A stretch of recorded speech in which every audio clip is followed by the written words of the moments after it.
Holy out of place rock music, Batman! Tiki here, and folks, we've been going through Batman the Animated Series, and I've been hearing so many good things about this show. It's my first rewatch through it, and, we've got through a lot of great episodes so far, but then we hit a turning point. We hit a turning point somewhere along the way, folks. After the really fantastic Riddler story, If You're So Smart, Why Aren't You Rich? We got into Joker's Wild. Now, Joker's Wild, I don't know, it had a good plot, it had a really good plot, but the animation, not great. Not great. The animation, not great on that one. It's really not. And then we get into Tiger, where it's like, okay, we're gonna make Jim Cummings into like this big Shakespearean tragic figure, even though we've never met the character before in our lives. And Batman's gonna wax poetic about William Blake, and it's gonna be a whole big symbolic thing. And what are we doing? What show is this? But then we got to this! We get to this episode! And what the hell am I watching? What is this? Out of place electric guitar music, Bruce Wayne working out! It doesn't make any sense! It doesn't... I have the antidote. Electric guitar music! What antidote, Dragon? What antidote? The antidote that is conversation via recapping. Oh, I feel much better, Dragon. Thank you. We need to sort through this. Rest assured, folks, long ago, I made a vow to educate my dear friend Tiki in the ways of Batman the Animated Series, serving as his spirit guide to Gotham, in a way. And tonight we're talking about the inexplicably just very bad Moon of the Wolf. Alright, Dragon, theatrics aside, I'm going to kind of break character here. So, Dragon, you were hyping this up to be perhaps the worst episode of Batman the Animated Series that we've gotten yet, right? It's yes, up there. It's up there. It's in a top 5 without question, yeah. And Dragon, I do think without question it is in the top 5 worst, for sure. Yeah. However, I am going to kind of like, this to me is less of a Cat in the Claw Part 2 or a Tiger or a Prophecy of Doom. And it's more of a I've got Batman in my basement, Dragon. I liked this episode for the what the fuck quality it has. I had some good fun with this one. I don't want to give it the honor of saying it's so bad it's good, but it's a head scratcher, and it's kind of a funny head scratcher. It's an episode of Batman where it's almost like a case study of what not to do. Because you've got like that rock music score, which to me is the thing that like really sticks out the most in this episode of like where's that coming from? Why are they using that? Why did they make that choice? But you've also got a lot of, like, head-scratching plot things. Batman himself is knocked out for a good, third of this episode where we get a giant exposition dump. I mean, the pacing of this episode's all over the place. I think, I do think there are some admirable traits to this one, but I think there's a lot of awkward moments as well. However, there are a couple really, really, really good moments, mostly involving the GCPD that we'll talk through. So, yeah, with that in mind, Dragon, I will say I can pretty definitively say I at least enjoyed this one a lot more than Tiger. It's not a great episode. It's a pretty bad episode. But I do think it was a fun watch. Like, I think it's a fun case study. And Tiger more, to me, just felt like super pretentious and boring. So, this just feels more like like a thesis on what not to do. And in that way, I feel like it's really interesting. Yeah, I have a very complicated history of this episode. I do, which is basically got even more complicated upon the revisit, because I found out things I never knew about it before. Oh, no. Anyway, so basically, historically, I was this... Basically, until really experiencing it, because it's kind of a no-brainer. Yeah, Prophecy of Doom is the worst episode, no question. Yeah, it is. But I don't think anything's ever going to top that one. That's the thing. There's one other episode I am dreading on the animated backup that we haven't gotten to yet. Now, I don't think it's going to be as bad as Prophecy of Doom, but I think it might be might be super bland, let's call it. But we'll see how. And you know me, I like my what the hell is going on badness, but I do not like my bland. That's what I'm saying. That's my taste. There is an episode coming up in the third season, which we haven't gotten. We're still in season 2. So just buckle up for that one. Anywho, the point being, Moo the Wolf was always kind of an infamous one for me, and I mean, in regards to kind of your I hate this fucking rock music. I'm just channeling Linkara here. Right. My point is, with Moon the Wolf, it was always this thing of well, basically going by your criteria. Again, I really don't dislike Captain Claw Part 2 nearly as much as you do. So I would absolutely not put this over Captain Claw Part 2. I may or may not put it above. I've got Bat in My Basement. Honestly, I'm a little bit more favorable towards Bat in My Basement before this one.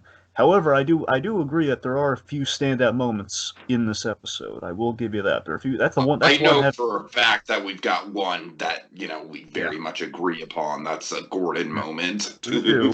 That's what I'm saying. That's like that's why things get complicated. Like, well, yeah, but it has that scene. You know what though? I will counteract that. The Gordon moment is cool in its own right.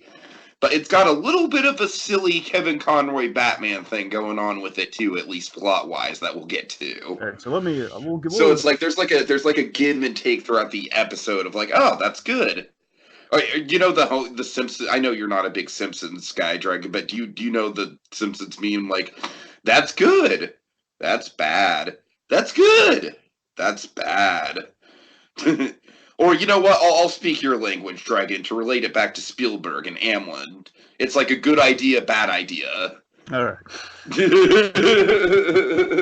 Which, by the way, for the record, I don't know if I ever said this like officially, but Good Idea, Bad Idea was by far my favorite Animaniacs segment. Last Christmas I got the Animaniacs box set, which at some point I'm gonna watch through. I'm gonna watch all the episodes. Nice. It's gonna be fun. Anyway, anywho, just my Amblin daydreaming aside here. Let's let me give some context for the episode here. So this was Daydream Believer, and I'm sorry. Okay, so this was directed by Dick Sebast. Dick Sebast, of course, he directed Robin's Reckoning, which is really good. That was and I believe Feed Clay Part 1, I believe he directed Part 1. Of course, Part 1's underrated because Part 2 has all the tremendous animation, but still, Part 1 was a solid setup. Anyways, Dick Sebast, good director. Also, I believe was kind of one of the not the main director of Phantasm. Basically, again, Phantasm's kind of broken up into 4 chunks with an animation director, so it's kind of like having 4 directors with Bruce Timm overseeing it with Eric Radomski. That's kind of what Phantasm is, anyway. So let's see. It was written by Len Wein. Now, Len Wein, I wonder if you recognize this name, Tiki. Len Wein, ring any bells? It sounds vaguely familiar. So Len Wein, he was the man who created Wolverine. Ah, okay. Len Wein, he created Wolverine, and he created...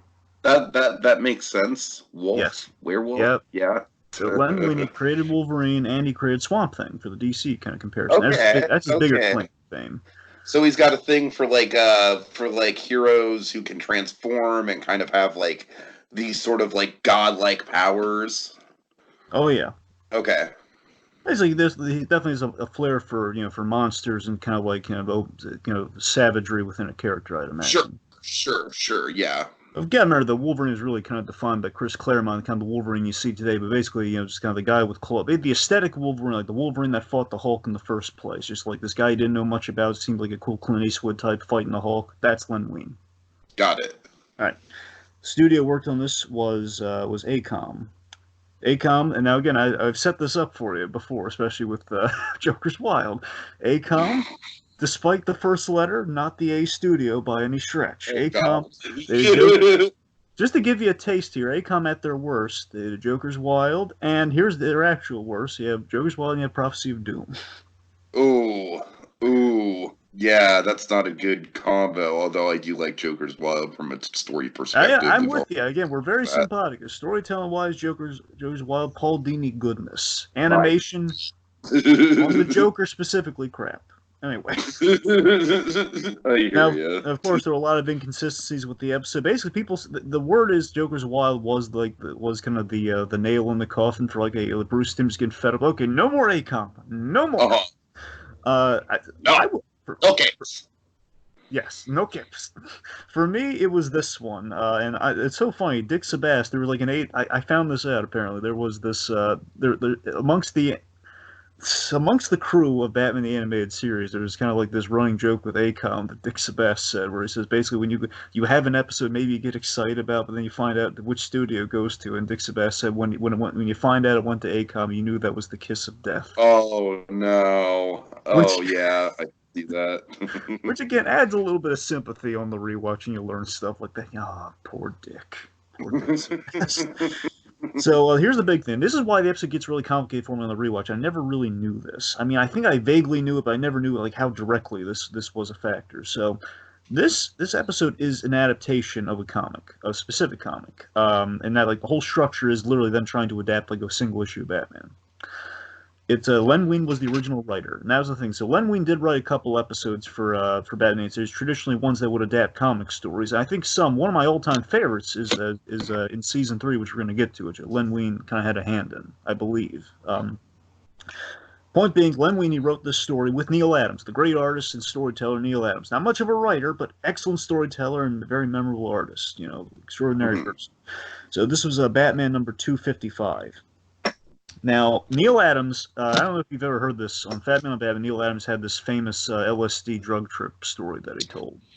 Yeah, I actually do remember that. And I don't know if Len Wein was there. Funny, Dragon, I was just listening to a Joe Rogan Experience podcast about, like, psychedelics. Yeah. I assume it was LSD. It was basically he took something like a party at a concert, and basically Neil Adams went to the bathroom, and then the trip started. And I want to say, I can't remember specifically if it was other a lot of trips happen in bathrooms because of the mirrors. Mirrors are a big trigger.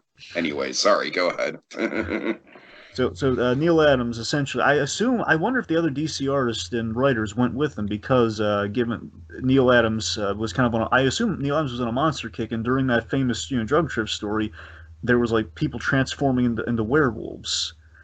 And that's the thing. So I wonder if maybe that was an influence on that comic, which eventually kind of made its way here. I wonder if maybe he and Len Wein, were partaking, and they kind of got the idea. I wonder. At the very least, Neil Adams might. Okay, you know what, Dragon? Don't tell me these things because this is just going to make me gain an appreciation for the episode, and you know it.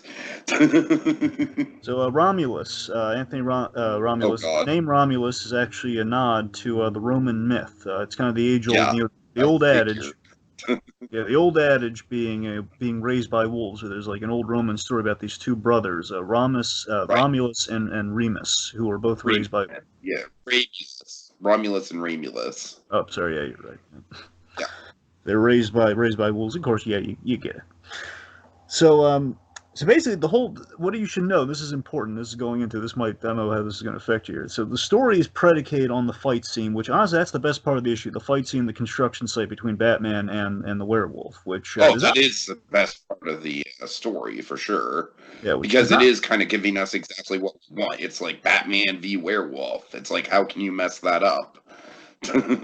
I should note, though, it was more of a construction site in the comic, which looked a lot better against the lightning storm, like a confined area. You have like rebarbs and like cement bags. I mean, I could see how more detail could add to the effect, but I mean, there's like a crane there. It's not like there's nothing in the episode. Well, you see my takeaway. The takeaway was the story's all predicated on your third act fight scene. Mm-hmm. And that's the thing. However, even the original source material, it's not the best story. So you can see there's kind of an inherent flaw in this. Nothing against Len Wein, just not one of Len Wein's best in terms of a one-shot. And again, Neil Adams' artwork really shines in that third act. It's not exactly Neil Adams' best work leading up to that either. So that's the thing. So I mean, I think the worst thing storytelling-wise is just kind of like the Act 2 exposition dump. Would you agree? Oh, I know. That's from the comic, though. That's what I'm saying. All of that. So the thing. No, I know it's from the comic. Yeah. I'm just saying, like, you said that the comic isn't a very strong story, and I think that's one of the not so strong elements of said story. Precisely, and this is the last thing we'll jump right into it here because I think this one's might go a little fast, but I haven't. Well, yeah. So that's what I'm saying. The complicated thing for me is that, again, I never knew that it was like an adaptation, like because thanks to DC Universe, I actually pulled up the comic and I can actually compare and contrast. Oh, nice. Because they actually recommend at the end of the episode, they pull up, they say, "Hey, it's based on this comic, or something similar is in this comic." Some obviously You know not everything. what? I gotta say, that's like an underrated feature of the DC Universe streaming service that I'm surprised still even exists. I don't know if it's like a new thing they've added on there or what. Like they're trying like to hemorrhage it along the way or whatnot. I But mean, like I've always thought that the backlog of comics was a really good idea to mhm. have on there. I just didn't think it was very well implemented in terms of like letting people know it was there. But yeah, I think that's a perfect way to do it, to have like kind of like a, hey, did you enjoy this episode? Well, check out the source material. That's Exactly. perfect, and that's uniquely DC. So I'm sorry, I'm just kind of like geeking out about streaming services, but No, you are right. It is really cool though. yeah, And yeah. and that's the thing, because again, I have an appreciation where I'm seeing, because when I watched this for the first time, and I've always had like a negative opinion of the episode because I just thought it came out of freaking nowhere. But now knowing, oh, it is coming from somewhere. Like I assumed like Glenwyn created the character. I knew it was like literally we adapted an issue Uh, of the book within the episode. No, Dragon. This is kind of like the big issue I had with Tiger, which is that Tiger. It's you have fucking Tigress, who's like supposed to be this big, like deep Shakespearean tragic character, and we don't know any. Like we're just being introduced to him, and we don't even get introduced to him in the first act of the episode. Yeah. So I feel like in that regard, at the very least, I feel like these characters are a little bit more well defined than they were in the Tiger episode. They are, and that's the thing. I respect. I think I respect the episode more than I ever have before, knowing what I know now. But it's still. But again, you look at the source material. It's still not exactly. Again, not an A+ story by any stretch. So again, Okay. let's dive into it. Let's see. Let's dive into it. All right. Okay, so it's a night in No, Gotham Park. wait, hold on. We can't dive into it without discussing the guitar music, Dragon. I need to know what you think about this because this is by far the biggest selling point of the episode All for right, I me. was gonna. Well, you're right. I guess we might as well because it's in the opening title, even. So. I mean, it's throughout the episode, though. I know that's why I was going to bring it up during the episode. I want to talk about it now. We Okay, can. sorry. But I feel like we have to like start the like. I Alright. feel like not with it would be burying the lead. Okay, so the guitar music. Because, like I said, to paraphrase Linkara here, people traditionally, I don't know how much of this is a Linkara joke and how much of it is true, Dragon, but Batman really doesn't like rock and roll. Is it a Linkara joke or? Well, I mean, remember he did. There's a whole comic where Batman hates rock and roll, and that's what his whole episode's predicated on. So it's not. Okay. So, I mean, he made it popular. I think he made it. Did kind of public awareness on the fact. It was like it was a bad story that I was talking about. That people try to pave over that. But still, I think it's very funny whenever rock music comes into play with Batman. And of course, Actually, I'm sorry, really quick. There's two things. There's two things that I kind of notice are distinctive of animated series episodes that are out of place. One is a score that that feels out of place within the rest of the animated series score. This certainly fits the bill. I feel like I've got Batman in My Basement is another one where it's very whimsical and Amblin-esque. And two, there's a lot of daytime scenes, Dragon. We'll get into the daytime scenes, but would you agree that an episode, like, I don't want to make it like a cardinal rule, but I feel like, generally speaking, it's an interesting rule of thumb that if an episode has a lot of daytime scenes, it feels like it's a little out of place in the overall canon of the show. That at least that's the sense I'm getting so far. Yes, but I will caution you. Here's the thing: you're on the exact right path here because there are some episodes coming up. But there's one particular, it's a Paul Dini episode. And of course, Paul Dini usually big market quality, and that is still true with this episode. It's a really great episode, but it's a real sci-fi. It's a real kind of almost sci-fi horror episode. And Batman is allowed to play. So there are daytime scenes in the episode, exactly what you're talking about. But again, it kind of works for the effect of there's something off about this episode, but it's working in its advantage. But yes, you're right. There are Nice. sometimes when there's surplus of daytime scenes, it is a little strange. Like for example, Last Laugh with the Joker. A lot of seeing Gotham in kind of daytime, but we have like the dingy sky. We have like all the trash coming in. It's like we have to. The unspoken rules that Batman shows up at nighttime. Darn it. That's what I'm saying. Yeah. Anyway, And it's just, I don't know, there's just something really weird about seeing Bruce Wayne casually work out at a gym.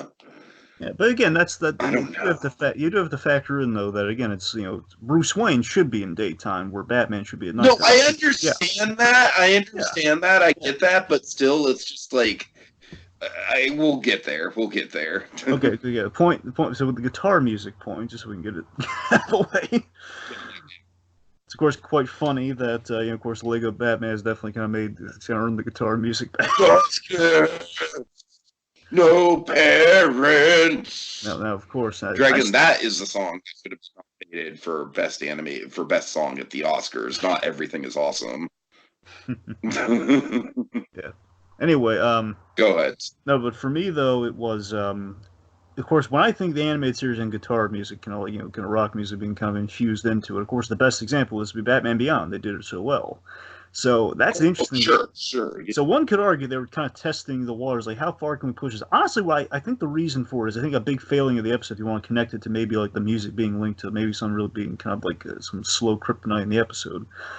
Um, I would say that we're doing a Wolfman episode. I think they were trying, especially some of the transformation scenes. I think they're definitely trying to capitalize on some American Werewolf vibes. You I can know, see that. and I Sure. feel the animated series is aesthetic. You probably should have gone a little bit more, a little bit more Lon Chaney with a little bit more, a little more kind of classic Wolfman, a little bit more like go the orchestral score like we usually do, make a little bit more horror. But I don't know, I think they were trying to be trying to play with it, trying to be like a little more edgy, a little bit more like, yeah, let's just, it's let's go outside the box. And this is a weird episode. Well, Let's you know go. what it's trying to do? It's trying to do the same thing that, like, when the show first came out, it was basically a Batman Returns show. You know what I mean? So Yeah. it was basically Batman Returns, the animated series. So in that regard, it's interesting that you mentioned that because this feels like like in a weird alternate timeline where American Werewolf has a Batman side character in it. This could be like the pilot for an American Werewolf, animated series. Yeah. All right, sorry, I know that's a little bit of a stretch, anyways. All right. Okay. But So it's just like it's interesting because like I said, it's just it's interesting to see these episodes that very much feel out of place in the Batman canon. And honestly, Dragon, those are some of the more fascinating episodes to talk about with Batcave along the way. So, all right. So, all right. okay, now we've gotten the guitar music out of the way. We can jump to the episode. Okay, so it's a night in Okay. Gotham Park, and we have John Hamner, which, of course, you looking back on now, like again, if we could shave off half that name and give it to a guy in a bat suit in real life, if only. Just saying. I know we're gonna God. give the new guy a I was shot. gonna. I'm just saying. I'm impressed, Dragon. I'm impressed. I was gonna make a Justin Hammer reference out of this name, but you one upped me, man. That was a good pull. Just saying. I'm like, well, what is John Hamner? Is John Hamner Justin Hammer's cousin? All right. Anyway, Anyways, Ham aside. Okay, so Ham on the side. One could argue. Okay, so John Hamner, he's walking. He's walking his I'm dog. sorry. Johnny was walking his dog in the park at night, and he hears something, and we have a little bit of a misdirect here, a little jogger misdirect. And this is kind of funny on the rewatch. This is like ridiculous, but yeah, Okay, this is another thing that's like a surreal visual to me. It's just this like super happy-go-lucky like female jogger in the middle of the night walking alone in the park. mm-hmm. I don't know. There's just something really odd about that for Here's some what cracks reason me. to So me. Andrea Romano would do Scratch sometimes, basically fill in the extra voices you need. Again, like kind of Walla or Scratch. And Andrea Romano, of course, the voice director. Basically, she's the. I know nothing to defame Kevin Conroy, but I'm saying Andrea Romano got the best performances out of him and out of everyone on the series. You don't have the series without Andrea Romano in that sound booth. Sure. No, you don't. Anyway, so Andrea Romano, she's like, I just love this over the top, like, because she was a trained actress. That was the whole thing with her. So she's like, hi. Just really. It funny, is very over the top, Dragon. walks by, he's All like right. jogs by, like, Anyways. hi. It's a misdirect. That we then reveal, okay, misdirect, and the animated series loves it. This is the most ridiculous.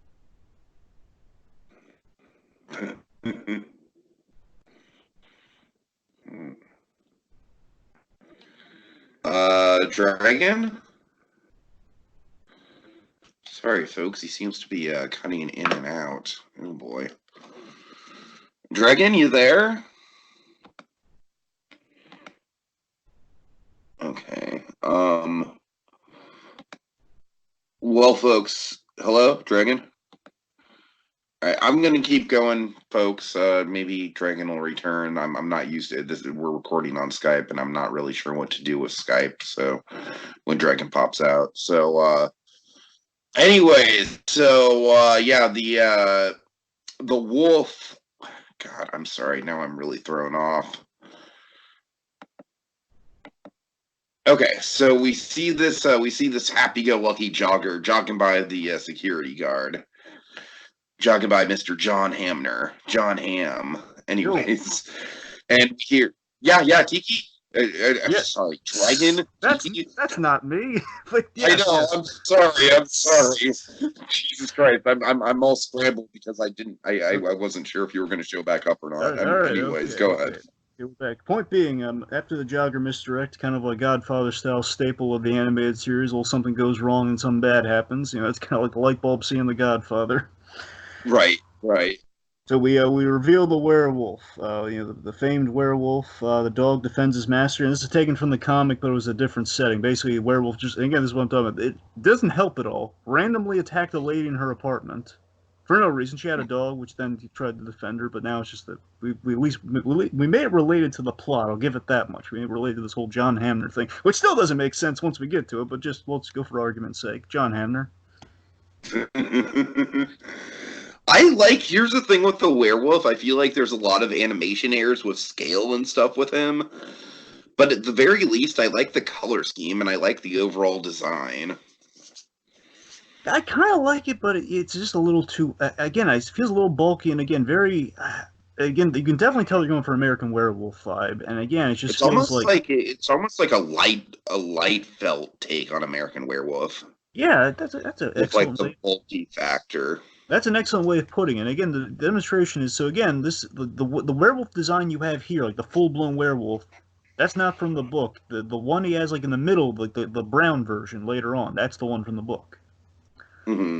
That's kind of your Neil Adams version. The point being, I think it's a little too bulky, but it has its moments. I like the design of the face. I do like the facial design. I like the triangular eyes. The whole anyway. I think the slobber's a little bit much. The little venomy slobber. yeah. At this point, like the dog defends his master. Poor dog gets thrown to the bushes. Like, okay, screw this. I'm out of here. So the wolf chases Hamner to the bridge. We have the guitar music starting here in the episode. Hamner falls and he hits his head. He's knocked out. He's a goner. It looks like for a moment, it looks like the werewolf's about to chow down on him. They're gonna have the icky slobber. Then Batman makes his entrance, and here's one of the big sticking points of the episode. At times in the animated series, rarely does this happen. Rarely do I feel it's a problem, but sometimes you can tell different Batman writing styles in the dialogue. And this is a really chatty Batman we have in this episode. It is a very chatty Batman. You're right about that. And again, this is the Len Wein dialogue, but it just doesn't quite fit the animated series Batman, who's a little bit more of the quiet loner. Sure. Like Batman can quip with like a Robin in play. Batman is like this. Batman is almost kind of like like the Spider-Man of Batman's in a way, where it's like everything he does kind of comes with a little bit of a quip, a little joke. Yeah, now it is probably worth noting that famously, far before this story, Spider-Man did have when we get to Batman Beyond, there's definitely a love of Spider-Man infused into that with the Rogues Gallery and a whole bunch of. There's a lot of Spider-Man influence when we get to Batman Beyond, and Bruce Timm, of course, being an age-old Marvel fan, especially the Kirby era, of course, doesn't really relate to Spider-Man. Just go with me on this. The point is, Spider-Man he fought J. Jonah Jameson's son, who turned into a werewolf. So I wonder if perhaps his son, the astronaut. His son, yeah, exactly. So he went. That's the thing. He went to the moon and he turned to a werewolf. God, not joking. And he also brought back Venom. Yeah. No, I know. I know all about Man Wolf Dragon. Oh, good. We always bring up the son of the Ash, and I just want to make sure you knew about the werewolf thing. No. Dragon. I'm a Spider-Man aficionado, Dragon. I know my stuff about Spider-Man. All right, just want to make sure. But it always impresses me how much, like, how important John Jameson is in the Spider-Man comics to some extent. Yeah, if I can ever sit you down for Spectacular Spider-Man, there's a beautiful John. They do some really great stuff with John Jameson in that series. Nice. It's not a lot. It's like a few episodes, but it's really great stuff between him and his father. It's really good stuff. Oh. Anyway, moving stuff. You shed a tear at it. I'm not joking. Anyway. So let's see. Getting back on point. Oh, so Batman makes his entrance, and he's really chatty here, saying, "If it's a fight you want, try starting one with me." As he kicks him, and he Which, jumps on. by the way, isn't even like that's not even like a good starting line. It's not. And then you have like he jumps on his back and he's like with master. Here's the thing that annoys me most. And again, it's only like one line in the book, but they put it everywhere in the episode, which really bugs me because like he has like I think he says this once at the end where he calls him Harry, and now he's just like saying it all over the place. Masquerade party's over, Harry. It's like that's not that's the thing. It's just I think we're that in the book before we're doing the shows. It's conflicting with the show style. Like all this dialogue, this Batman I don't think would be all chatty with Harry unless like Robin was in the fray, like doing a back and forth bantery thing with him. I don't know. Right. So yeah, Batman in this series he can quit, but he's not gonna be like talking all throughout the fight. It'll be like okay, like during the fight or something like that. He'll react like this is not good, like I don't know, something like that occasionally. Anyway, so Batman is thrown forward. I love the blocking here because there's a really sweet Batman move in this fight that I love so much. We're gonna see a better version of it in the next episode, mind you, but this is still kind of neat. Okay, so Batman's thrown forward. Hamner is tossed off the bridge into the water where he's probably gonna drown because he's knocked out. And we have this awesome leap move where Batman he leaps over the werewolf and dives right into the water to save somebody. That's my Batman right there. Oh yeah, showed up in the episode finally. All right. So he saves Hamner. Well, I mean, keep in mind, finally, it's like we're only 3 minutes in, so you know. Again, 3 minutes out of 21 sacred minutes. We got to make the most out of our time we have with this guy. Well, I'm just saying, compared to some other things we get in this episode, like sacred time, you want to get all Dr. Manhattan about the sacred time that we have. Middle of the episode, Dragon. Middle of the episode. Right. So I'm saying it counts because we have drains on it like that. All right. Anyways. Okay, so then we have a weird. This is like the weirdest dialogue here, man. I mean, I love the flirt. I like flirting with these sorts of scenes with Batman, but again, this doesn't feel right the way it's. Okay, so the point is the werewolf gets away. He saved Hamner, and Hamner comes to says, "Well, Mister John Hamner, you're a lucky fella." Like Batman shouldn't say "lucky fella," man. Tiki, I don't want to toot my own horn. I'd like to think I know a little bit about that. At the very least, the animated series, Batman. I don't think. You're a lucky fellow. It smells like discipline, Dragon. Don't. I'm just saying, like, compared to that line, it's not that egregious. You're right about that, man. That's like, anyway, it's like one Holocaust. It's like compare the Holocaust to like a battle. It's like, man, that's. Right. Oh god, that's. Now you made me feel. Sorry, I struck a nerve with you there. I'm sorry. Yeah, no, that's the most painful moment I've ever had with the Kevin Conroy Batman. However, the recent crisis has made an attempt to trigger you. I'm sorry. No, it's fine. I'm just saying that and some recent crisis stuff has been the most painful Kevin Conroy stuff I've ever experienced. Anyway, point being. Okay, so good Batman stuff, Dragon. Good Batman. Good Batman scene. Oh, my favorite scene in the episode. Here we go. The reason I have to say, well, it does have that one scene. So, classic Batman Gordon scene here. Gordon's in his office, and we have this awesome bat entrance here where basically Gordon's on the phone, I believe, talking to his secretary. He says, "Helen, I want you to," and Batman, he appears, he clicks the phone off, just making these silhouettes. You don't see his mouth at all. It looks awesome. Just the appearance click, just clicks the receiver on the phone, because like, basically indicating we need the talk. I love the facial animation on Gordon, like how annoyed he looks as he walks towards the coffee. He's just kind of like, all right, I know that you're here for a reason, but this is really cutting into my work week. Mm-hmm. I love just Gordon. I like the blocking. I love just Gordon getting coffee during this. Yeah.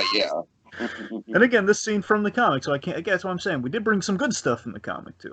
Basically, this whole scene, just basically we pull up the file on the computer instead of a file cabinet. It's the only difference in the scene. It's identical, and this is an example of the dialogue working in the episode's favor. So let's see. So I tangle with I just tangle with a mugger in a wolf mask. Does that mean anything to you? Gordon pulls it up on his computer and he says, "Oh, two Alaskan timber wolves were stolen from the Gotham Zoo last Friday. That's the closest thing, the only thing we have in relation to a wolf here." Batman connects Hamner, who again I like the visual detail. If you look, Hamner looks like he's a zoo guard or something. Of course, especially after last episode, we saw a zoo guard dressed identically to practically. Oh my god, I'm so glad you mentioned that. Yeah, because it almost feels like they reuse the same character model, Dragon. I'll admit, I would have given him major brownie points if they could have gotten Jim Cummings back and had been the same guy. I'll admit, I would have been really impressed. I would have. All right. Anyway, so Batman, basically he connects Hamner to the zoo and thinks, oh, okay, these things have, there's kind of a link between these things. Gordon puts Bullock, says that he's going to put Bullock on it, and this is the I thing. love how Bullock actually pays off in the episode. This is a great setup. It does, and all the Bullock stuff is wholly original to this episode, by the way. So that's major points for the episode. Let's see. So this is a really great moment from the book too. Here is the best moment, one of the best moments of the episode in terms of the dialogue, kind of making it here, where Batman finds some hairs on his glove from the previous altercation, and basically on his way as what is it? Batman says, "I just had a thought. What if that guy wasn't wearing a mask?" Which then leads to a bad exit. Because again, it looks like he's just going to straight. One of the best bad exits, Dragon. I mean, for all say what you will about this episode, but this bad exit is incredible. Again, it's a really great eerie scene from the comic too, which is like that eerie like ... moment of like, what if he wasn't wearing a mask? And again, like these two guys, it's these two characters who just have this long working relationship, like they deal with guys in masks all the time and these super criminals. But again, like, oh god, what if it's an actual like werewolf? Like, but this time the monsters are real. It's like what? It's like what if Gordon got an earful? Like, what if Batman just told Gordon about Tiger? Like, what happened there? I don't think he'd be able to. That's what I'm saying. A better condensed version of that in one moment. I would like to see like Gordon and Batman just go on their, like do their little like go into the cafe and get coffee thing and just hear that conversation, Dragon. Yes. That should be an episode. That should be an episode in its own right. I just love, again, I love the off-screen moments of Batman and Gordon too. I love the whole he lent him the the copy of It's a Wonderful Life that Gordon had like a tape that copy of It's a Wonderful Life Totally. that he had like in his drawer or something that he lent to Batman. I love that. Anyway, these are the kind of moments I want. I'd love to see that. Anyway, okay, so point being, we have a great bag. I love the fact that, like, for a change, Gordon was gonna like see Batman exit the room for a change, but then there's like that moment. Batman would actually allow that, Dragon. Come on now. But that's what I'm saying. It's like that moment again. Had he not made that discovery, though, would have been like again. Might have been Sans. Gordon had hope for a moment. Might be Sans a bad exit this time. I know he's going through the window, but eerie thought then disappears. Darn it, Batman. Oh, wow. They all just disappeared. Well, that's rude. All right. Okay, so we're at Gotham. So we're at Gotham Coliseum, which is under construction, which is going to be a big plot point. Again, this is kind of setting up a big third act kind of set piece here. The werewolf, he breaks open a door. We think, oh, God, he's going to kill this whoever is in this little construction, little shed. And we reveal Dr. Milo as he clicks a stopwatch and basically exposits that, quit the melodrama, as he basically transforms back into the man of the Wolf Man. So basically, he basically has it timed down there. By the way, I do love the transformation. Yeah, transformation's not bad. My favorite part of it is my favorite part of the transformations is like the early parts where he's kind of like basically like the humanoid with the snout. Yeah. I don't know. And of course, definite American Werewolf connects there because that's the one where you famously saw like the snout coming out of the face and that whole. Of course. Yeah. Is that good? I was listening to that Joe Rogan podcast because you brought up earlier briefly. I was listening to the Rick Baker Joe Rogan podcast and they went over the whole American how they did it. It was really cool. Anyway. Joe Rogan aside, so we meet Anthony Romulus. Anthony Romulus, he's he informs the cocky doctor that Tony Rama. Yes, Tony Rama. I'm sorry. Anyway, so Romulus here, he informs the cocky doctor, Dr. Milo, who we've seen before. You've seen Dr. Milo in the Cat Scratch Fever, Tiki. Oh, thank God! I knew he looked familiar. All right. That's what I'm saying. There's an arc. There's a 3-part arc in the whole of the DC animated universe with Dr. Milo, and this is the second time. Oh. So Milo essentially, again, this is where we're getting to some logic. Milo, he apparently wanted Hamner dead. I imagine because he's like a loose end, but then again, as we learned, well, he paid him off, and Hamner doesn't want to lose his job or get in trouble for like selling assets off. So I don't think he's gonna. I don't think he's really gonna turn on him. I don't think he's that much of a loose end. But let's kill him very publicly with a werewolf. Let's go with that. Let's do that plan. Anyway, point being, logic aside, the point being he didn't kill Hamner, presumably to tie up loose ends. Batman got in the way, and the this is kind of neat though. This is something that so Milo in the comics, he was a character. He's a chemist, and presumably he probably tested out with this whole werewolf story. He tested the animal splicing and stuff like that, which here works works even better with the whole cat scratch fever role. Because the idea, even in the animated series, we saw he had a run-in with Batman. Batman foiled his employer's plan with Roland Daggett's big pharmaceutical plan that Milo was very involved in. Lost his job there, and he's really probably unhappy about this. Suffered a major setback. Now he has to do he's hurting for money, and he really hates Batman. He wants revenge. The whole plan's kind of a little revenge thing on Batman. So it all tracks in that regard. I'll give it points there. We kind of worked in the chronology of the animated series with that. That's kind of nice. Okay. Right.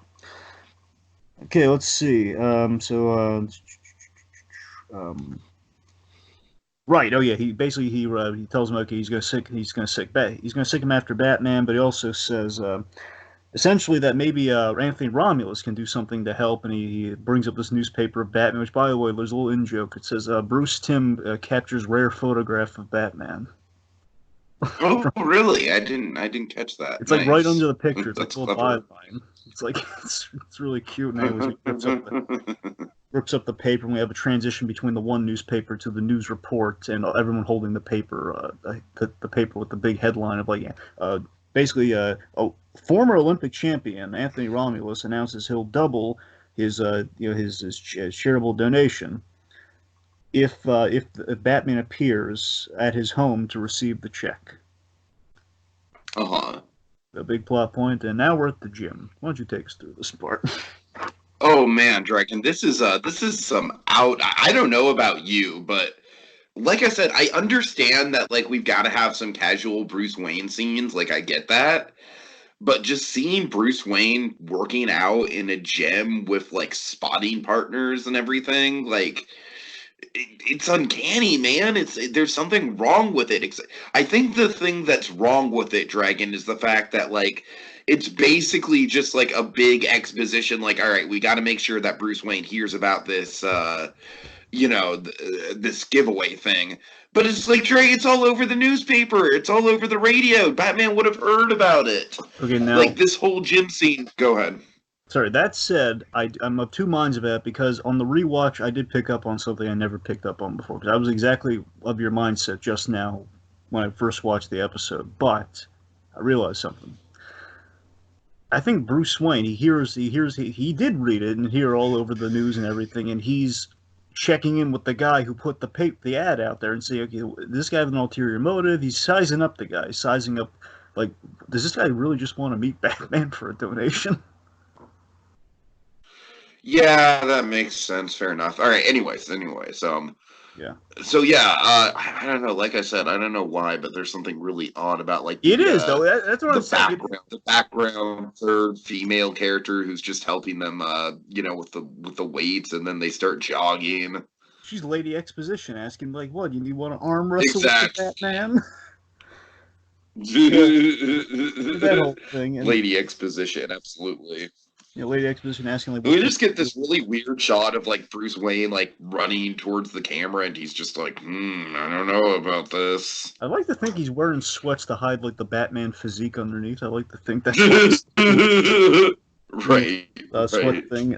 Now, also, here's a really weird thing. Here's a missed opportunity in the episode. See, assumedly in the book, because this scene is again, I don't mean just keep going back. So I'm going back to it for a point here. Is that I think the implication that you're supposed to feel bad for Anthony Romulus and the ideas like he was like another friend of Bruce Wayne's and he would regularly go in the comic is like he regularly went to the gym and he had an interaction like this. I'm pretty sure that's what that was. And but again, we had those. I guess by factor of like the 22-minute storytelling is like, you can really only devote so much time to showing that connection, and we don't really know if Batman's really friends with this guy or if he's just like kind of hitting this guy up, like, to make appearances with him. That's the thing. We don't know. He's a one-off, which doesn't help him either. Yeah. All right. Okay, so basically he wants to see like Batcave. Batman is investigating the wolves that went missing. He's watching a documentary on them. And Alfred, I love Alfred's like thinking of acquiring a new pet, Master Bruce. little allusion to Ace the Bat Hound, which we will see in Batman Beyond. All right, so the hairs check out as genuine wolf hair. Either he was wearing an extremely fancy mask or he's an actual werewolf. But not just that, Tiki. It could mean Shaggy had a fancy mask. He can't stop with the nicknames. Right. This dialogue's all wrong. It's not egregious, mind you. Right, I agree. It's not egregious, but it just feels wrong. Not bad wrong, it just feels off. It's almost kind of like an interdimensional cable of like, all right, this is like almost right, but there's something a tad bit off about it. It's like a Mandela universe of Batman. Sure. I love Alfred working on the Batmobile. I love that kind of giving Alfred something to do in the scene. Or just kind of basically, he's not building it, obviously, just tuning it up a little bit, maintenance on the engine, that sort of stuff, which makes sense. Like, again, we do learn the origin of the Batmobile later in the series, later this season, so it's kind of important that we'll plant a little seed there. Alfred did not build the Batmobile. It's going to be important. Okay. So, 3PO. That's very unlikely. Okay. Anyway. All right. The point being, the Batman's hit a dead end, and Alfred says, maybe it's time to stop spinning your wheels. And Batman essentially says, I have other business to attend to tonight anyway. He speeds off in the car, and we have this great bit with Alfred where Alfred's like, you're welcome. It's like, yeah, you're welcome. You're fixing your car and everything for you to big speed off dramatically, You're welcome. That's what I'm saying, Dragon. Like, this episode does have, those, like, offshoot character moments that really do save it. Like, between the Alfred moment and the Gordon Bullock, the Gordon moment, and then Bullock is going to have, a couple decent moments himself. So, the character interactions with the side guys are definitely a big saving grace of this episode. Yeah. Okay, so Batman appears. And this scene always stuck out to me because it always felt like a missed opportunity. So Batman appears at Anthony Romulus's home, as said, basically get the $2.5 million Gotham United Fund charity donation. Now, Romulus, he offers all the pleasantries and everything. He says, "Hey, why don't you come in?" Of course, while he's doing this, he's locking him in. He's distracting Batman, basically to give him time for the gas to fill the room, being the big moment. Batman, he's all business. He just wants to get this over with. Can we just get this over with? It's very to the point.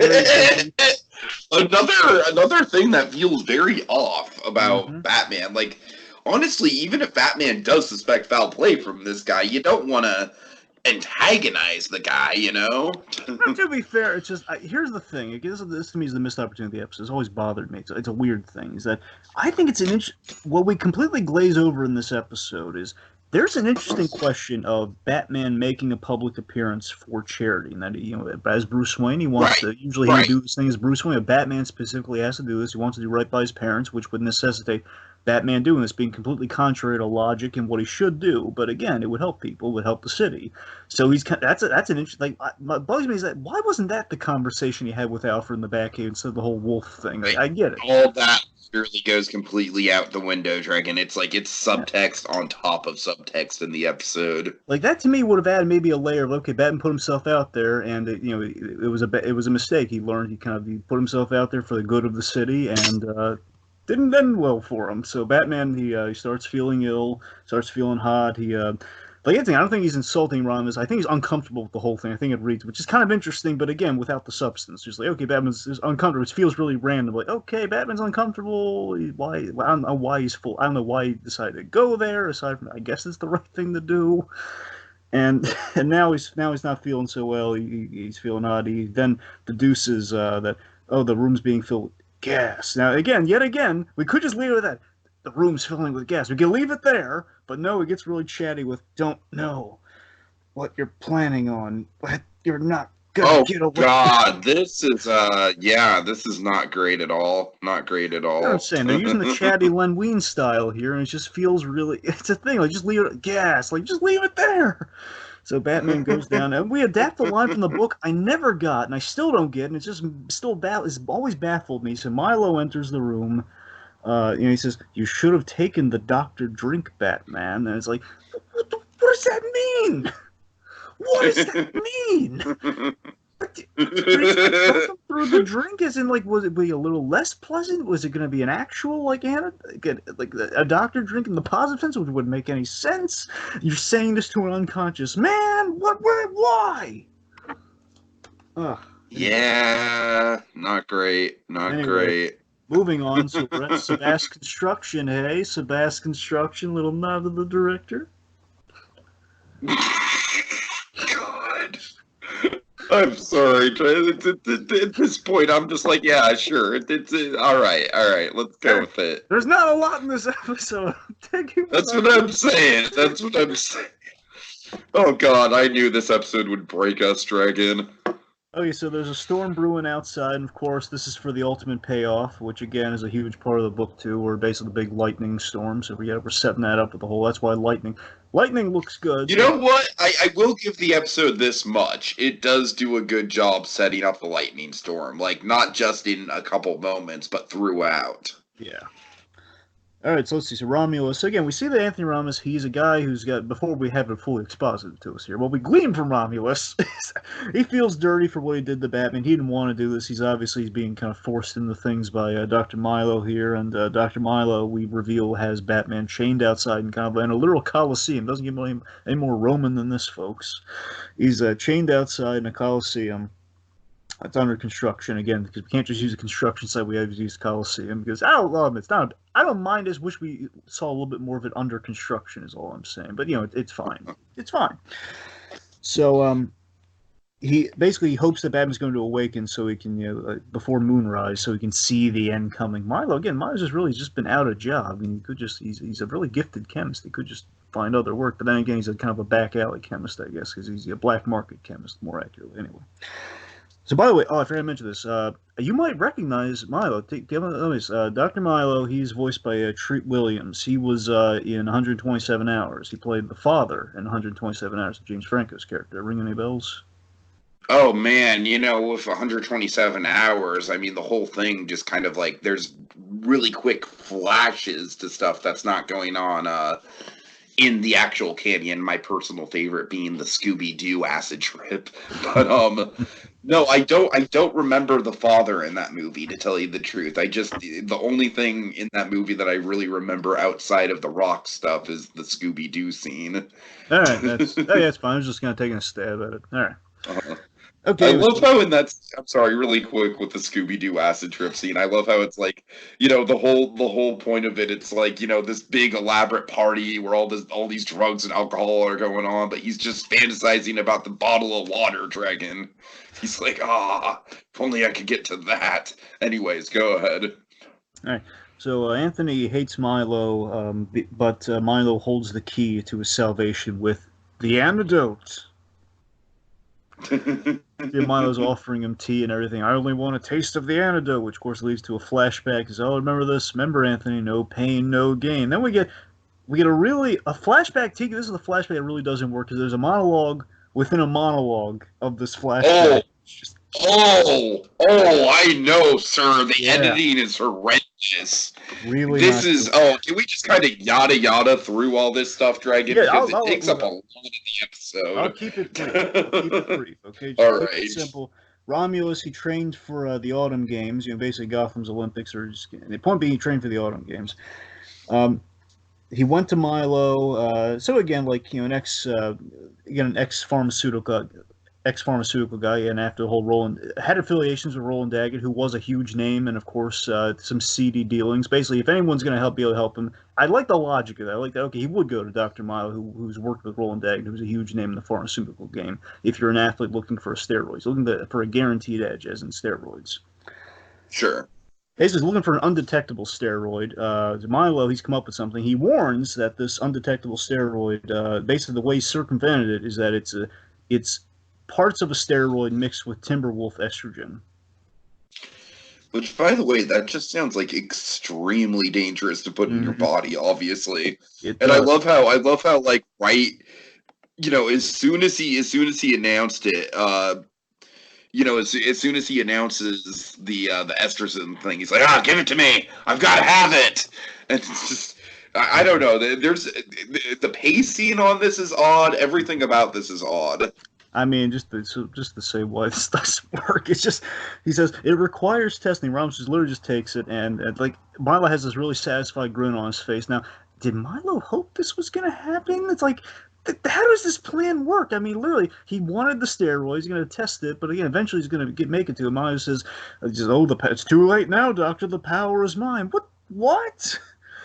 And he says, and then Miles, okay, let's discuss my fee. So in theory, took the thing, pays him, story over. Yeah, right, exactly, yeah. Oh, this is so messy. So Romulus, essentially, he aces the Olympics, in the jump and the discus, the run. I do like this montage, Dragon. I do like this montage of him just, just doing these almost like superhuman strengths in the Olympics. Like he's throwing the disc up into the rafters and stuff like that. And again, this is my biggest problem with the Romulus story. Again, there is a potential for a story here, but as the comic and this episode demonstrate, you can't do it in one shot. You need to maybe build it up a little. You need a little bit of time on it. You need to know the guy so you can feel bad for him. Right. Like, we're trying to go for the sympathetic character here, because, he feels bad about what he did to Batman, but again, there's no true redemption for him. We don't know there was a PS at the end of the comic that we don't have here, where it's like Romulus, he was kind of making a turn for the better as like a permanent werewolf. But we don't have any of that here. We don't have it. Didn't help there either much. But I'm just saying, it's like I don't know what to make of this guy. Anyway, so we got fame, we got fortune, you got girls, most importantly, you got cereal endorsements, man. Champ Flakes, man, freaking Champ Flakes. So then we get into the monologue. Then a monologue mode, it just makes no freaking sense. Where. Oh, God, sorry, it's so ridiculous. Basically, Milo within the flashback Yeah. This is just like the ultimate breaking of the show don't tell, Dragon. So we think Milo's just literally telling us all this as because he started the conversation in the construction site. He's like telling, this is like, you wanted this serum, and I'm going to tell you the whole story the audience doesn't know right now. and then basically halfway through, we see like, you got this and this and this, and of course at that point it's almost to the point of being a self-parody. We're basically Milo saying you got all your fame and everything. We're basically, as Milo is saying that, he's literally telling him within the flashback of his own flashback. Where he's basically saying something. Now, here's where, again, the logic breaks down here beyond just the whole structural point of view. Because there's a question like, did Milo not get paid? How did he not get paid up front? I mean, now, in real life, this doesn't help the episode at all. It's the fact that, as we know from certain documentaries you and I have both seen here, it's like, there is a relationship between the athletes and the dope dealers, and the guys who were kind of doping the athletes. There is a relationship there, usually somewhat based on, okay, you pay me money, I will keep you drugged up. Traditionally, that's how that goes. This doesn't make much sense. How this arrangement went astray, and he's saying, I got there on my own merits. Well, clearly you didn't. We know you didn't. I mean, maybe here's the thing. Maybe Milo wanted more money, but it's not made clear at all. I don't. It just sounds like Romulus, like they already paid him, and just saying, I didn't. I don't know what's going on here. He just throws Milo out, saying, I did this on my own merits. I'm not giving you a dime, which just a lot of logic holes in this whole and the whole flat. And again, it's a big crux of the episode apparently, which doesn't help. And Batman's unconscious during all this. None of this is helping. Yeah. Okay, all right. So then Romulus he I mean, transforms. seriously, the Batman being unconscious. Let's not bury the lead on that, Dragon. It's an odd choice to just have Batman knocked out for like a good third of the episode, if not longer. And again, the intent is that we want to learn about Romulus, which we do, but we don't have much substance there. That's the thing I don't care about. I don't care about him. I don't really fear him that much. It just seems like he's a druggie. He's an addict. I don't care about him. I know it sounds harsh, but this guy, I don't care about his struggles. Like, okay, he's a rich athlete. Yeah, we don't care about the struggles of drug addicts. Screw those guys. Particularly a guy's got all this fame and fortune. I really, of course. Yeah. Just to be clear, okay, just to be clear. Don't want to come off as unfeeling. I know. I'm just kidding. No, but the point, but you're right though. We do take Batman out of the equation. Yes, for story purpose, but not smartly. Oh. All right, so Romulus transforms. It's a full moon out. It transforms, and we have. So again, we. I'm sorry. Okay, I'm sorry. I think I just realized something here. Yeah, we're still. Oh my God, we're still in flashback land, darn it. Okay, Jesus Christ! Oh man. Okay, I'm gonna make it real quick. So basically, he transforms at the full moon. He has this comic look. He tells me he has lycanthropy, which basically is real life werewolfism. In real life, basically, you have a girl with hair like a werewolf, and it's a nasty condition. But basically, that's what the actual terminology is. Anyway, so point is he can't reverse it, but he can complete the process. I'll go with the logic here. Okay, I'll go with it compared to everything else in the episode. I'll go with it. He can complete it, and that can be cured. And anyways, but unfortunately now he's under Milo's control. And this is like, again, you'll do as I say if you ever want the cure. And again, my real question, the biggest logical in the whole episode, this is important given where we're going here, is how is he not just dead? Like, how does he know he's even going to be able to control himself as a full-blown werewolf? Like, I have no idea how this. Like, why doesn't he just kill him if he's in a room with the guy, he's just going to rip his throat out. I don't know how this works at all. I really don't. I hear you. So he won't cure him. He wants all the savagery unleashed on Batman. Now we're at the end of the flashback, but we don't see Batman wake up. Not yet. We go to Bullock. So let's go through the cool Bullocks. Oh, Christ! Wow, this episode is problematic. All right. So while Bullock kind of pops up, as we see the Hamner character at the zoo. Basically, Bullock did some ace detective work here. He basically checked the bank accounts on Hamner here during his little interrogation. Of course, what's great about the interrogation is showing the difference in like Bullock and Gordon's approach, or Bullock and Batman's approach, for example, where Bullock just like tosses the guy like against the cage with the hungry wolves. Like it's just to scare him into a confession. Totally, which is great. Totally. Basically saying, but again, I love that Bullock does research. So this is where we're really earning major Bullock points, and this is really big for the whole series. We're seeing Bullock is actually a really good detective. He's not just the tough guy who is a detective. He's not just like he's a detective because we need law enforcement that it's memorable. That he's like, this was an inside job. I checked your bank accounts. It grew by a few grand. You were in on this, weren't you? And it's like, I'll feed you to your furry friends. And give him the old threat. Well, obviously, he's not going to do it, but I don't know. It's Bullock. So he basically learns he was paid by couriers. I mean, it could be you for all I know. And of course, Bullock is great Robert Costanzo here. Says like, no, I'm the guy taking you in. That's where you're wrong. I'm the guy taking you in. And Bullock, good detective, taking him off there, and he's going to have a lead later on. All right. Oh boy, Dragon, we need to yada through this stuff, man. We're already going too long on this episode. All right. Anyway, so we're back with Romulus and Milo. Romulus is about to transform. And Milo has kind of a rather dickish moment, right? Because Romulus is just like, "You fool! There's no telling what the werewolf might do." And then Milo's just like, "Hey, ask me if I care." God, it's just he does the whole. But again, if he doesn't know what the werewolf's gonna do, what does that mean for you in the same room? Yeah, yeah, like he's just straight up like. Although to be fair, the episode is about to address this. It's like, okay, you know what, Milo, he's being super cocky. He's about to get what's coming to him. Yep. So he drops the vial as predictably the werewolf turns on Milo. Color me shocked. Drops the Right, vial, right. and he's tossed out of the. I'll admit the physics of this are kind of nice there because it was a much more basically it was a straightforward like he's like ripped his throat and that was the end of Milo in the book. But here he tosses him through the building and he throws him in like a little cabin. There's like this now I don't know if you got this or not. Tiki, did you see the jacket error in your version or no?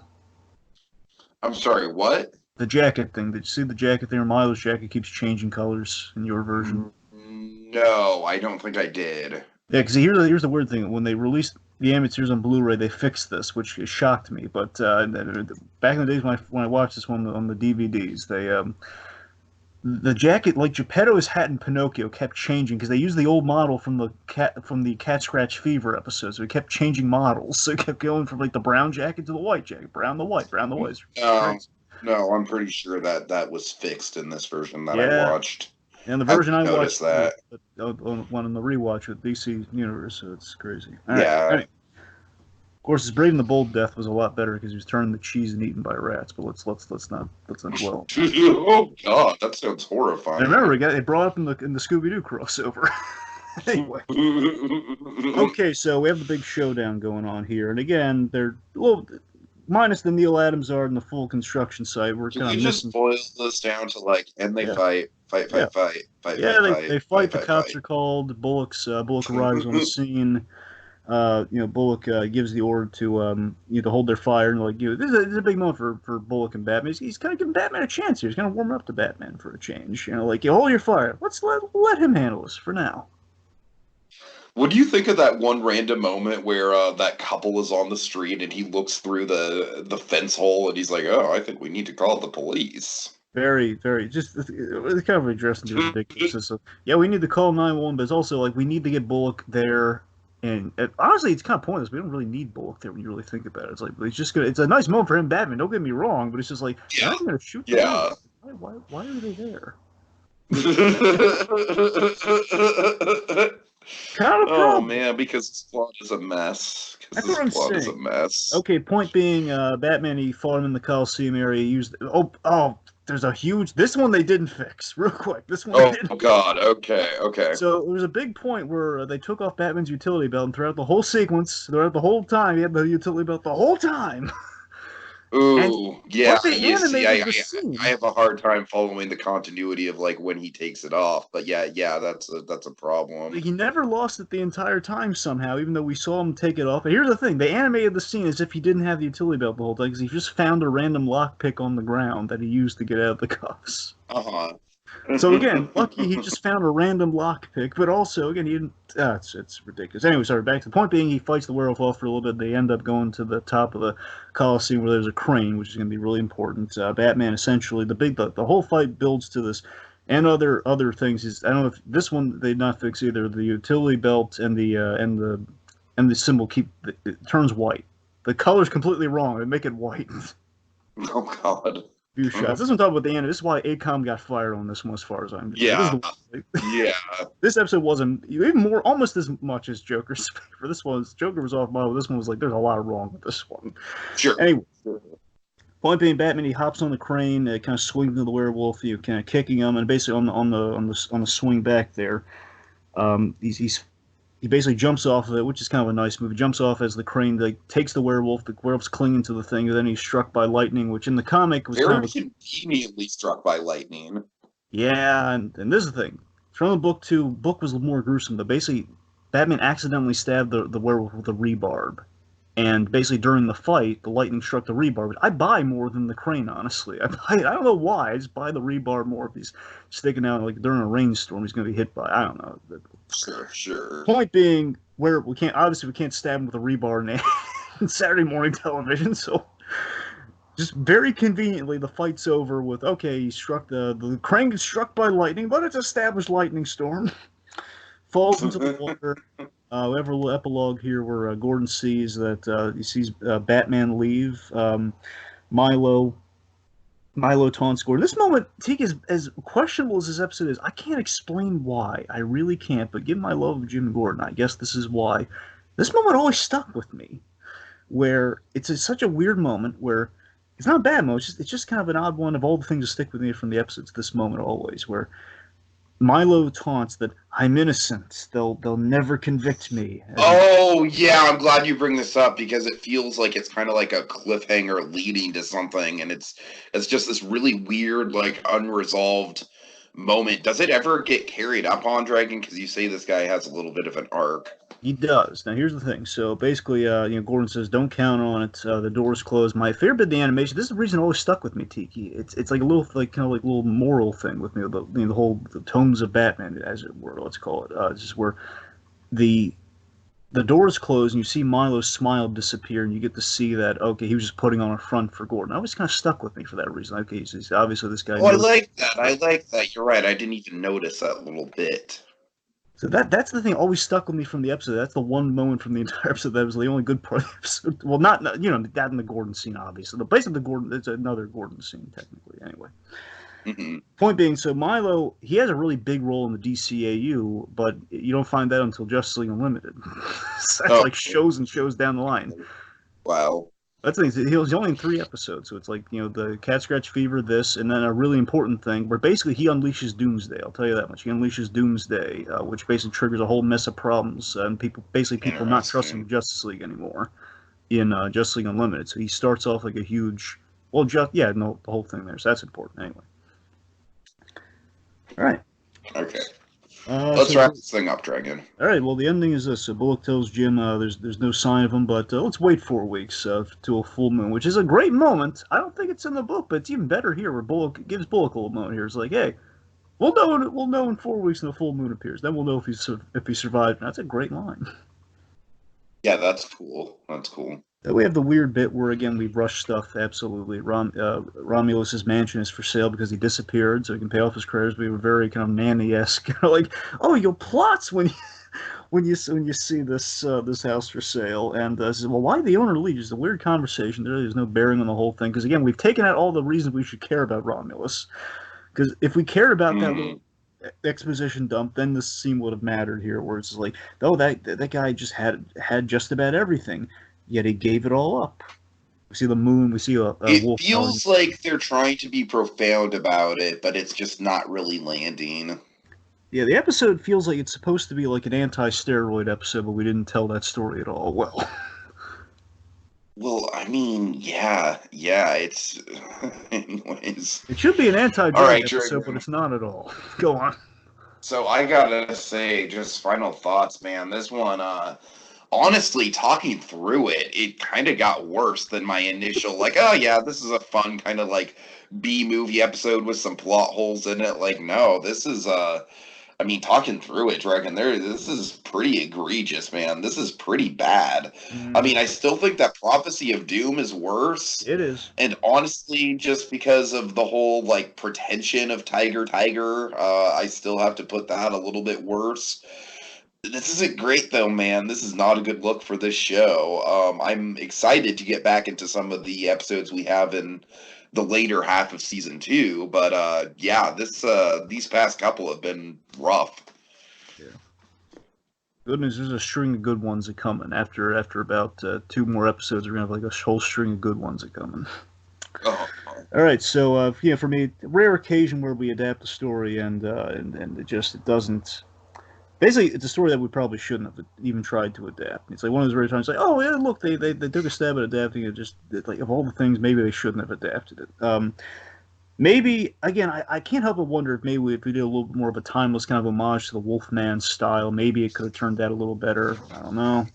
Basically, it's like it's darned by the guitar music from the start. Well, they shouldn't have gone with the 80s werewolf. They should have gone with the 40s werewolf. It would have fit the aesthetic better. Why? Of course, it doesn't like fully hinge on that, but it feels like we could have adapted the core roots of the story, but gave it the animated series floor. So part of me wonders if maybe that could have saved the episode. Maybe we didn't turn it like a kind of a steroids PSA, or maybe I don't know, like a failed PSA. I don't know. Anyway, so it feels without context, it feels out of left field with no substance, and looking at it with context, I kind of respect him more, but not by much. Really, not by much. More than I ever have before, but that wasn't saying much from the start. So, not a great episode. Still top 5 of the least impressive Batman the Animated Series episodes. Okay. All right, take us out with your Dozier Dragon. Give us the Doge. A sneaky return. A Tarantino touch. Will Bruce Wayne Will Bruce Wayne's return to Japan end in tragedy? Can the Batman survive death? Tune in and find out. Same animated bat time, same animated bat place. On the next visit to the animated Batcave with Day of the Samurai. Down, down, down. I hate rock music. I am rock.